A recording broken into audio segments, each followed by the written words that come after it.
এবারের এসএসসি ও সমমানের পরীক্ষায় মানবিক বিভাগের মোট পরীক্ষার্থীর ৫১%ই ফেল। সবচেয়ে বেশি অকৃতকার্য গণিত এবং ইংরেজিতে। কেন? বিষয়টি নিয়ে এটিএন নিউজের নিয়মিত আয়োজন আমাদের কথা অনুষ্ঠানের আজকের পর্ব। আপনাদের সঙ্গে আছি আমি সাইমুম জান্নাত প্রভা। দর্শক, এ বিষয়ে জনসাধারণের মতামত শুনব, তবে তার আগে চলুন দেখে আসি এই বিষয়ে এটিএন নিউজে প্রচারিত একটি প্রতিবেদন।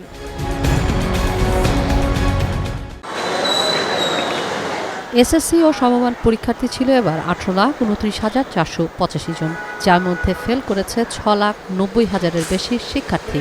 মানবিক বিভাগের শিক্ষার্থীদের প্রতি ১০০ জনে ৫১ জনই ফেল। ফলাফল বিশ্লেষণে এবারও ইংরেজি ও গণিতে শিক্ষার্থীদের দুর্বলতার বিষয়টি উঠে এসেছে। কুমিল্লা ছাড়া ৮টি সাধারণ শিক্ষা বোর্ডে ইংরেজিতে পাশের হার ৮০%-এর নিচে। শীর্ষে থাকা ঢাকা বোর্ডেও ইংরেজির ফল আগের তুলনায় খারাপ, প্রায় ৮৮% থেকে নেমেছে ৭৮%। নাম্বারগুলি তারা কম পায়, সে কম পাওয়ারগুলির একটি কারণ হচ্ছে সিস্টেম ফলো না করা। হয়তো একটা প্যারাগ্রাফ লিখছে, তাহলে সেখানে একটা প্যারা হবে, কিন্তু স্টোরি রাইটিং লিখতে গেলে সেটাও একটা প্যারাতে লিখছে, এটাতে 3টা প্যারা হওয়া উচিত। এই যে ফলো করছে না, কিংবা ফ্লোচার্ট লেখার সুনির্দিষ্ট নিয়ম আছে, এটা হয় তারা জানে না অথবা জেনে ভুলে গিয়েছে, পরীক্ষার ক্ষেত্রে এটা মেনটেন করেনি। এটা সিস্টেমেটিক্যালি একটা মিস্টেক। গণিতেও কয়েকটি বোর্ডে ফল তুলনামূলক ভালো হয়নি। সর্বোচ্চ ৮২% পাস এ বিষয়ে। দুটি বিষয়ই বাধ্যতামূলক হওয়ায় এসব বিষয়ে অকৃতকার্য হওয়ার প্রভাব সরাসরি পড়েছে সার্বিক পাশের হারে। আমরা যখন খাতার মূল্যায়ন করি, এমন সব অঙ্ক দেখি যে শিক্ষার্থীরা এমন ভুল করে বা নিয়মেও ভুল থাকে, যেগুলি তো শিক্ষার্থী নিশ্চয়ই ভুলটাই শিখতে হয়তো না। আর তাছাড়া এবছর শিক্ষার্থীরা শুধু ক্লাস 10-এ ওরা হায়ার ম্যাথ সাবজেক্টটা পড়ছে, 9-এ ছিল না। মানবিক বিভাগের ফল সামগ্রিক পাশের হার নিম্নমুখী হওয়ার বড় কারণ। এছাড়াও কারিগরি বোর্ডে হিসাব বিজ্ঞানে পাশ করেছে মাত্র 20% শিক্ষার্থী। সাধারণত নবম-দশম শ্রেণীতে একই পাঠ্য বই ও শিক্ষাক্রম পড়ানো হলেও ব্যতিক্রম এ শিক্ষার্থীরা। তারা নবম শ্রেণীতে বাতিল হওয়া নতুন শিক্ষাক্রম পড়েছে, দশমে উঠে পড়েছে ২০১২ সালে প্রণীত সৃজনশীল শিক্ষাক্রম। এর প্রভাব আছে বলেও মনে করেন শিক্ষকরা। শিক্ষক নিয়োগে মনে হয় আরও সরকারকে যত্নবান হতে হবে, সতর্ক হতে হবে, গোড়ায় যেতে হবে।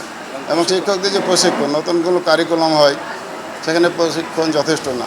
ক্লাসে শেখানোর ক্ষেত্রে শিক্ষকদের দুর্বলতা যেমন প্রভাব ফেলে, একই রকমভাবে জবাবদিহির ঘাটতি আছে মত শিক্ষা সংশ্লিষ্টদের। স্কুল যদি কিছুটা গ্যাপ থাকেও নিজেরা বাসায় টিউটর রেখে যে সেটাকে পূরণ করবে, সেই সক্ষমতা আমাদের প্রত্যন্ত অঞ্চলের অভিভাবকদের নাই। শিক্ষক পর্যাপ্ত ভালো আছে, তারা মনোযোগী হয়ে আরও বেশি ক্লাসে সময় দিয়ে এই ছেলেমেয়েদের উঠিয়ে নিয়ে আসলে সম্ভব হবে ইনশাআল্লাহ। কিশোর জাহান, এটিএন নিউজ, ঢাকা। দর্শক, এতক্ষণ প্রতিবেদনটি দেখলেন, এবার চলুন দেখে আসি কি বলছেন সাধারণ মানুষ। শিক্ষার্থীদের যে গুণগত মান যে শিক্ষার, যে একাডেমিক যে এইগুলো আমি এখন দেখতেছি সিলেবাস বা স্কুলে, এগুলি আসলে সব কোচিং কেন্দ্রিক হয়ে গেছে। কোচিং করলে ওই শিক্ষক পাশ করায়, তা না হলে করায় না। আমার মনে হয় যে এটার মূল কারণ হচ্ছে এই যে সমস্যাগুলো কোচিং কেন্দ্রিকগুলো আমাদের বন্ধ করতে হবে। যে আমাদের সময়ের সাথে সাথে এডুকেশন সিস্টেমটার প্যাটার্ন আসলে আরও চেঞ্জ করতে হবে। এমনও হতে পারে, আমার ধারণা হয়তো তারা কোনো কিছুতে কোপ আপ করতে পারেনি, এটা একটা জিনিস হতে পারে, বা তাদের সাথে হয়তো বা আমাদের এডুকেশন যে সিস্টেমটা, সেটার হয়তো কোনো একটা গ্যাপ সৃষ্টি হয়েছে। সো আমার যেটা মনে হয় বা সাজেশন যদি বলি, যে সেক্ষেত্রে আসলে আমাদের সিস্টেমটা আসলে শিক্ষার্থী বান্ধব আরও ইনোভেটিভ করাটা বেশি জরুরি আমার যেটা মনে হয়। গার্জিয়ানদেরও বুঝতে হবে যে তাদের আসলে তাদের সময়ের তুলনায় এই সময়ের স্টুডেন্টদের জীবনযাত্রা এবং চিন্তাভাবনা অনেক বেশি এগিয়ে গেছে। সো তাদেরকেও আসলে তাদের সন্তানদের এই জিনিসটা আসলে সাহায্য করা উচিত নতুন কারিকুলাম বা নতুন চিন্তাধারার সাথে। যেমন স্টুডেন্টরা কোনো ধরনের ব্যাকরণ, বাংলা ব্যাকরণ, ইংলিশ গ্রামার পড়ে না, ম্যাথমেটিক্সের কোনো বেসিক জিনিস ওদের মধ্যে নাই। আর অনেক ক্ষেত্রে ওরা এখন প্রযুক্তি নির্ভর হয়ে যাচ্ছে। কিছু থেকে কিছু হলেই মেটা, এআই, তারপরে চ্যাট-জিপিটি, এইসব জায়গায় ওরা চলে যায়। ফলে ওরা নিজেরা মাথা খাটিয়ে, আমরা যেটাকে মাথা খাটিয়ে বলতাম যে কোনো কিছু শেখার একটা বিষয়, সেই দিকে ওরা গুরুত্ব দিচ্ছে না। এসব কারণে বেসিক নলেজ দুর্বল হওয়ার কারণে যখন প্রশ্নটা একটু ঘুরিয়ে দেয় তখন আর সেটা তারা পারে না। এসব কারণে এই রেজাল্টের বিপর্যয় হচ্ছে। এবছর এসএসসি ও সমমান পরীক্ষার মানবিক বিভাগের 51% শিক্ষার্থী ফেল।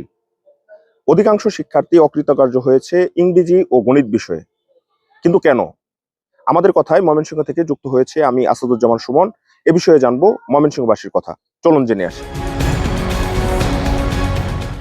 আমাদের ময়মনসিংহের পরীক্ষার গার্ড খুব ভালো হয়েছে, আর পরীক্ষার লেখাপড়ার মান খুবই ভালো, কিন্তু এখন হঠাৎ করে ছাত্রদের উপরে এই প্রেশারটা ছাত্ররা নিতে পারে না। যেমন ময়মনসিংহের যে এটা ম্যাক্সিমাম স্টুডেন্ট পাবেন পার্কে, আর স্কুলে সাধারণত কোনো স্কুলে গভর্নমেন্ট স্কুল ব্যতীত কোনো স্কুলে লেখাপড়া নাই। যারা ভালো পড়ছে, ভালো লেখাপড়া করছে, তারাই পাস করছে, এটাই হওয়া উচিত। সেক্ষেত্রে আপনার 51 কেন, যদি 70%ও ফেল করে তাতে কিছু না, ভালো মেধা আসবে। গার্জেনরা আসলে সন্তানদের প্রতি ওইভাবে খেয়াল রাখে না, যার কারণে এই অবস্থা। যদি শিক্ষা ব্যবস্থা ঠিকঠাক মতো গার্জেনরা খোঁজখবর নিত তাহলে ঠিকই থাকতো। পুরাটাই ক্লাস করায় না, তারা শুধু চায় যে করবে ওই টিউশনি করানোর জন্য, বিভিন্ন জন্য। তারপরে দেখা যাচ্ছে সিন্ডিকেটও আছে এর মধ্যে, এবং কোচিং সেন্টার, বিভিন্ন রকমের সেন্টারের জন্য এই শিক্ষা অবস্থা খুবই খারাপ। আসলে গার্ডিয়ানরা যদি একটু করে ওই ছাত্রদের মানে স্টুডেন্টদের, তাদের বাচ্চাদের যদি ওই গেম থেকে একটু বিরত রাখে তাহলে আমার মনে হয় যে শিক্ষা ব্যবস্থাটা একটু ফিরবে। এই অবস্থাটা আমার মনে হয় তৈরি হয়েছে করোনা পরিস্থিতি থেকেই। তখন বাচ্চাদের হাতে যে মোবাইল ফোন উঠিয়ে দেওয়া, তখন থেকেই ছাত্র ঝরে পড়ার সংখ্যাটা বৃদ্ধি পাইছে।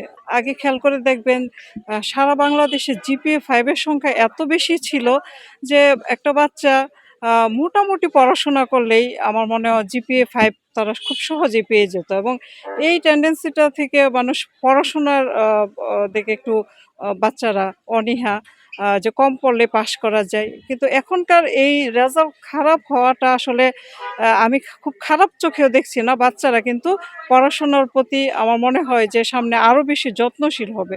ফলাফল খারাপ হওয়ার পিছনে আমার কাছে মনে হয় প্রথমত শিক্ষার্থীদের বিদ্যালয় বিমুখতা আছে।